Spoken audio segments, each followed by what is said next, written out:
Konnichiwa, welcome back. Today, I want to ask you one question. What would you say if sincerity brings you wealth into your life?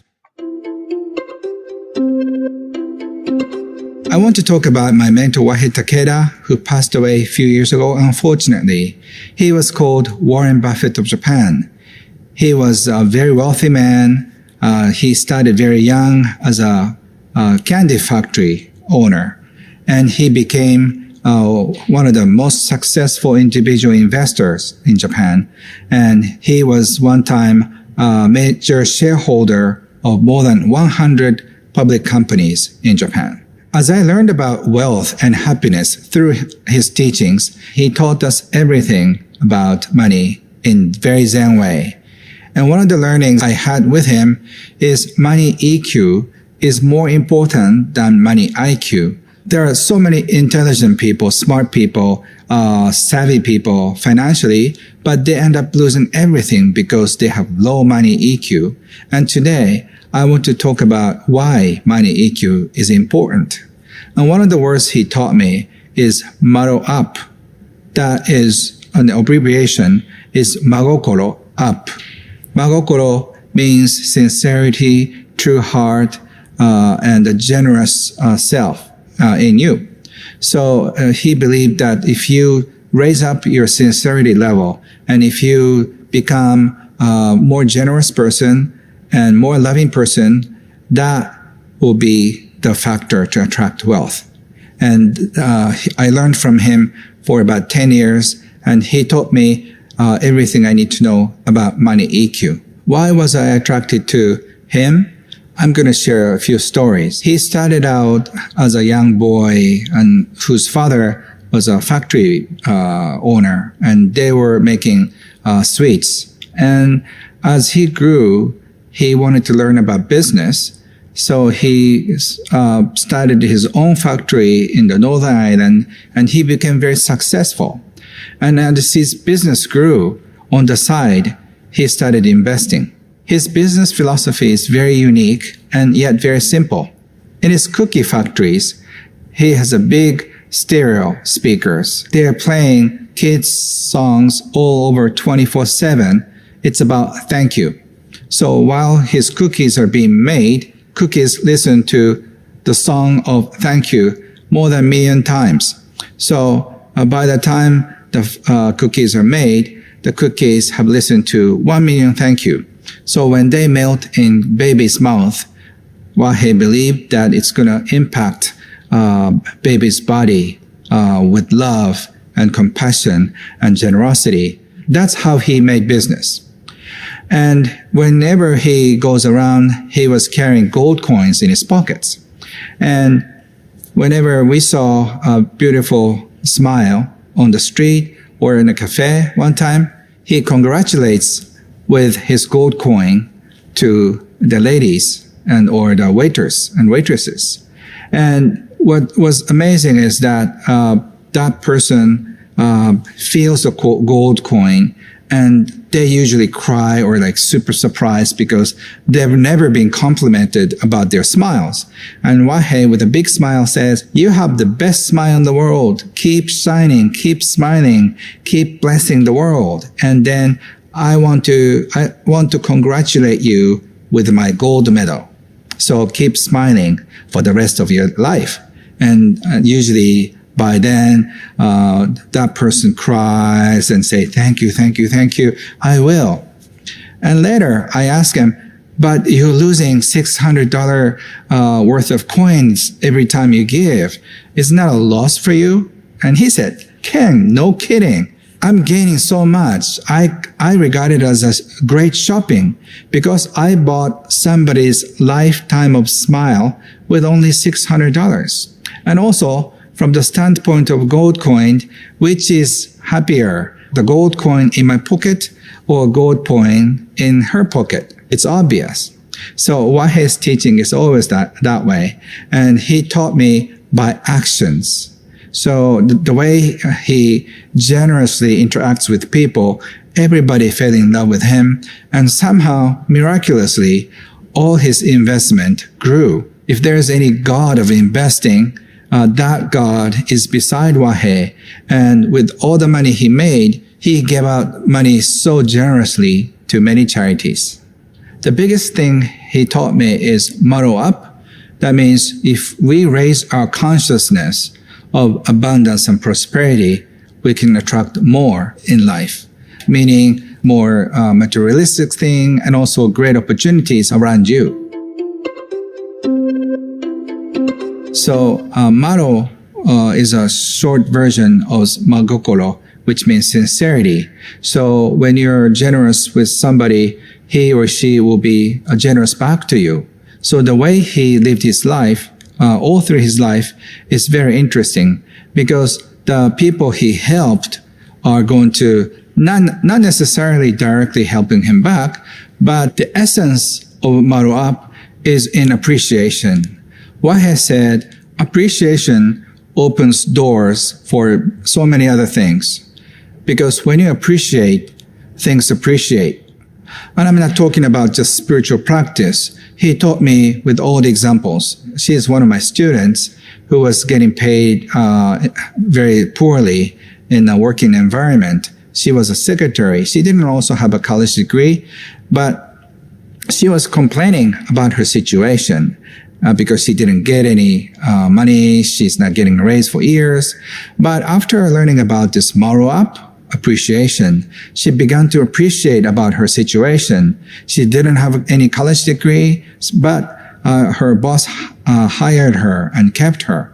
So she started thanking her boss by writing a card, by saying thank you in person. And a few weeks later, she got a big raise. So this appreciation is not just a spiritual practice. It somehow opens doors for opportunities.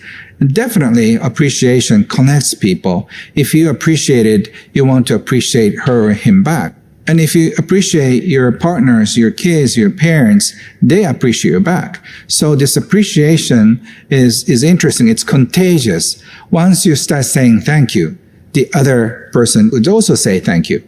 So this cycle of appreciation grows. That's what Wahei believed, and that's what Wahei wanted this world to be. So Wahei didn't teach us only about the spiritual practice. He taught us about investing because he was a great investor. But his teaching was rather Zen-like. One time I asked him, I wanted to know the tips, which stocks would go up and go down. I asked him, how do you choose which company to invest or not? He, with a big smile always, he said, it's very simple. Invest in companies that have high values and virtues because they are likely to make more money. If they're impacting the world, they're likely to get money back later on. So invest in companies that have high values and virtues. But we didn't get it. And so we asked Wahei, so how can you tell that companies have high virtues and high values?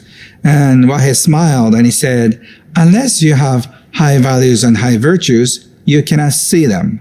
So Wahei's teaching was very Zen Buddhist-like.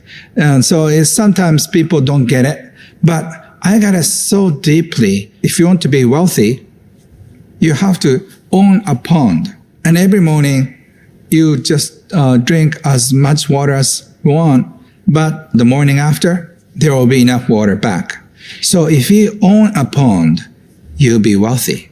Those answers are so Zen, but I got it. So I started writing a series of books that would keep selling after Wahei's ideas. So I realized for me, for example, owning a little pond was writing bestsellers. For some people, real estate business. For some people, having royalties. For some people, other kind of business that keeps bringing in money. But if you start thinking, what is your pond for you? It's so interesting. I've taught this philosophy to hundreds of thousands of people. They came up with so many creative ideas to own a small pond. So it takes some time to really get it, but doing maro up on the first step is to appreciate what you have in your life. So the essence of Marua, there are two kinds of living, shifting up and shifting down. If you appreciate what's coming into your life, somehow you feel more excited about what you do, and then that reflects back to you. So you're going in the flow of uplifting. And on the other hand, if you start complaining about your environment, you kind of start this downshifting without knowing. So either you are upshifting or downshifting. So the easiest way to Marua up is start appreciating. That gives you this angle of upshifting. Whatever happens in your life, don't complain, is what Wahe said. So when they're fired from work or if they're getting a divorce, Wahe always said, congratulations, you're going to now start a new life. So just start living your life fully.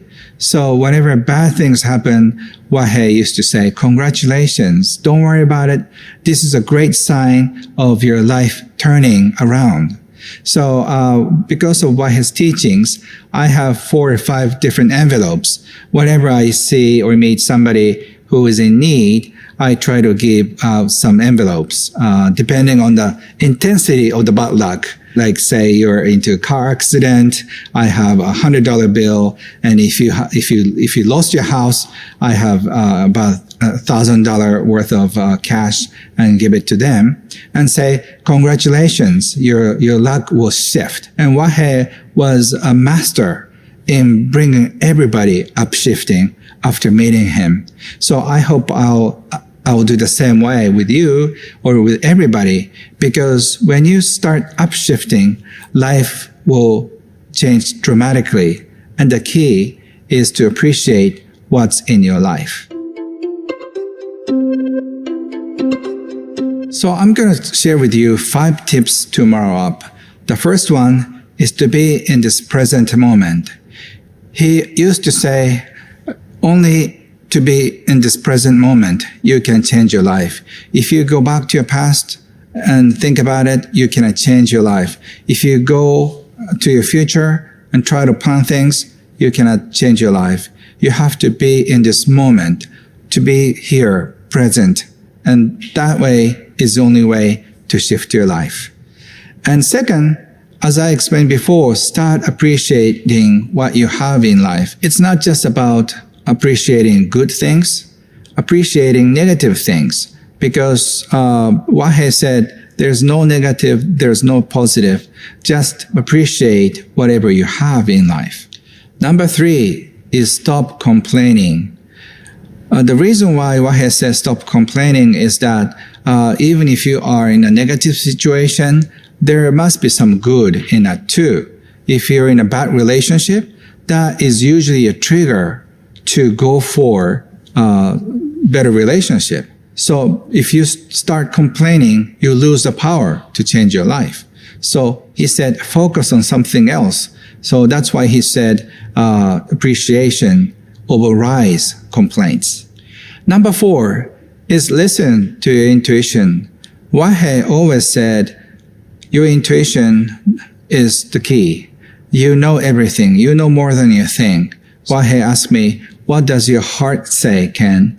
So when you hear your own wisdom, your deep intuition, there's always the right answer for you. So you have to practice what your intuition is telling you. And number 5 is letting go of your outcome of attachment to things. Wahe was living like a monk, even though he had so much in material things and financial things, and everybody loved Wahe, his neighbors, his friends, his workers, his customers, and all the children who visited his children's sweet castle, which is, he built a real castle. But as much as he had no attachment. He let go of things so easily. Whatever he has, he gives it to people. One time I did a birthday party for him. I got about 600 people for him. Because he has everything. So I wanted 600 young people sing a happy birthday song for him. And he was so super excited and thankful for my friends and students. So he said, whoever got even with stones and scissors and paper, I'll give you a gold coin. Everybody was so excited. And the way he did it, so everybody won. And he gave out hundreds of gold coins that day. So I saw him finding joy in detachment. So if you find yourself, you're attaching to something, this is a great opportunity to let go. If you let go, things will move faster. Now you're going to have a lot of fun. My good friend, Dr. Scott Mills, is going to take you through the brain training that will take you to the deep state of appreciation. Enjoy that.